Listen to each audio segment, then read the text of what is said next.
ସାଙ୍ଗମାନେ ଲୋକଙ୍କ ସମାଲୋଚନା ଭୟରେ ନିଜ ରାସ୍ତା ବଦଳାନ୍ତୁ ନାହିଁ। ମନେ ରଖନ୍ତୁ, ସିଂହ କେବେ ବି କୁକୁରର ଭୁକିବା ଶବ୍ଦରେ ନିଜର ଗତି ବଦଳାଏ ନାହିଁ। ସେ ଜୀବନର କିଛି ମୂଲ୍ୟ ହିଁ ନଥାଏ ଯଦି ଅନ୍ୟର ଉପକାରରେ ନ ଆସେ। ସେ ରୂପର କିଛି ମୂଲ୍ୟ ନଥାଏ ଯଦି ଗୁଣ ନଥାଏ। ସେ ବିଦ୍ୟାର କିଛି ମୂଲ୍ୟ ହିଁ ନଥାଏ ଯଦି ବିନମ୍ରତା ନଥାଏ। ସେ ଅସ୍ତ୍ରର କିଛି ମୂଲ୍ୟ ହିଁ ନଥାଏ ଯଦି ମନରେ ସାହସ ନଥାଏ। ସେ ଖାଦ୍ୟର କିଛି ମୂଲ୍ୟ ହିଁ ନଥାଏ ଯଦି ପେଟରେ ଭୋକ ନଥାଏ।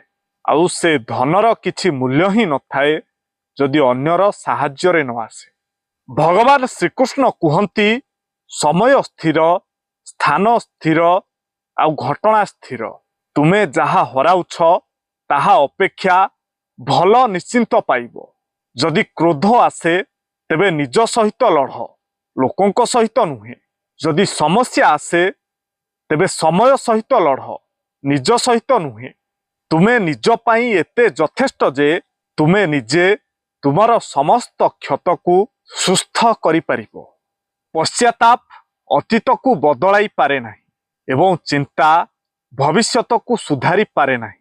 ସେଥିପାଇଁ ବର୍ତ୍ତମାନର ଆନନ୍ଦ ଉଠାଇବା ହିଁ ପ୍ରକୃତ ସୁଖ। ଚପଲ ଠାରୁ ବଡ଼ ଯୋଡ଼ି ଆଉ ଏ ଦୁନିଆରେ କେହି ନାହିଁ। ଯଦି ଗୋଟିଏ ହଜିଯାଏ ତେବେ ଅନ୍ୟ ଜଣଙ୍କର ଜୀବନ ମଧ୍ୟ ଶେଷ ହୋଇଯାଏ। ଭାଗ୍ୟରେ ଯାହା ସବୁ ଲେଖା ଅଛି ସେ ସବୁକୁ ସହିବାକୁ ପଡ଼ିଥାଏ। କାହିଁକି ନା ନିଜର କଷ୍ଟକୁ କେବେ ବି ବିକ୍ରି କରି ହୁଏ ନାହିଁ, କି ସୁଖକୁ କେବେ ବି କିଣି ହୁଏ ନାହିଁ। ଏ ହେଉଛି ଭାଗ୍ୟର ଖେଳ। ଯେଉଁମାନେ ଆପଣଙ୍କୁ ବହୁତ ମିଠା କଥା କୁହନ୍ତି ସେମାନଙ୍କ ଠାରୁ ସାବଧାନ ରୁହନ୍ତୁ, କାରଣ ଅଧିକ ମିଠା ଖାଇଲେ ହିଁ ଶରୀରରେ ରୋଗ ବଢ଼ିଥାଏ। କ'ଣ ସାଙ୍ଗମାନେ, ଠିକ୍ ତ? କମେଣ୍ଟରେ ଆପଣଙ୍କର ଉତ୍ତର ଲେଖିବା ପାଇଁ ଅନୁରୋଧ। ଆଉ ଯଦି ଭିଡ଼ିଓଟି ଆପଣଙ୍କୁ ଭଲ ଲାଗିଥାଏ ତାହେଲେ ନିଶ୍ଚୟ ଗୋଟିଏ ସେୟାର କରିବେ।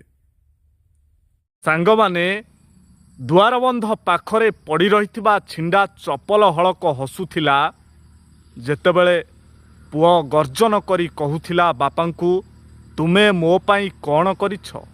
ଚପଲଟି ଏଇଥିପାଇଁ ହସୁଥିଲା, ସିଏ ଦେଖିଛି ବାପାଙ୍କର ସଂଘର୍ଷ ଆଉ ବାପାଙ୍କ ଆଖିର ଲୁହ। ସିଏ ଦେଖିଛି ବାପା କେତେ ଦିନ କେତେ ରାତି ଉପାସ ରହିଛନ୍ତି ତାଙ୍କ ପୁଅକୁ ମଣିଷ କରିବା ପାଇଁ।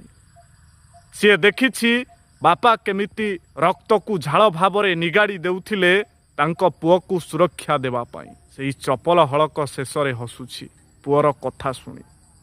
ତେଣୁ ସାଙ୍ଗମାନେ, ଜୀବନରେ କେବେ ହେଲେ ନିଜ ବାପାଙ୍କୁ ଦୁଃଖ କଷ୍ଟ ଦିଅନ୍ତୁ ନାହିଁ। ନିଜ ବାପାଙ୍କ ଆଖିରେ ଲୁହ ଦିଅନ୍ତୁ ନାହିଁ।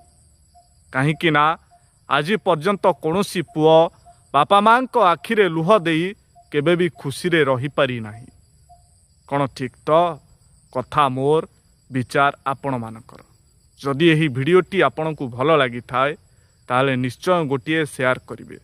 ଆଉ ଭିଡ଼ିଓଟି ଆପଣଙ୍କୁ କିପରି ଲାଗିଲା କମେଣ୍ଟରେ ନିଜର ମତାମତ ଦେବାକୁ ଜମାରୁ ଭୁଲିବେ ନାହିଁ।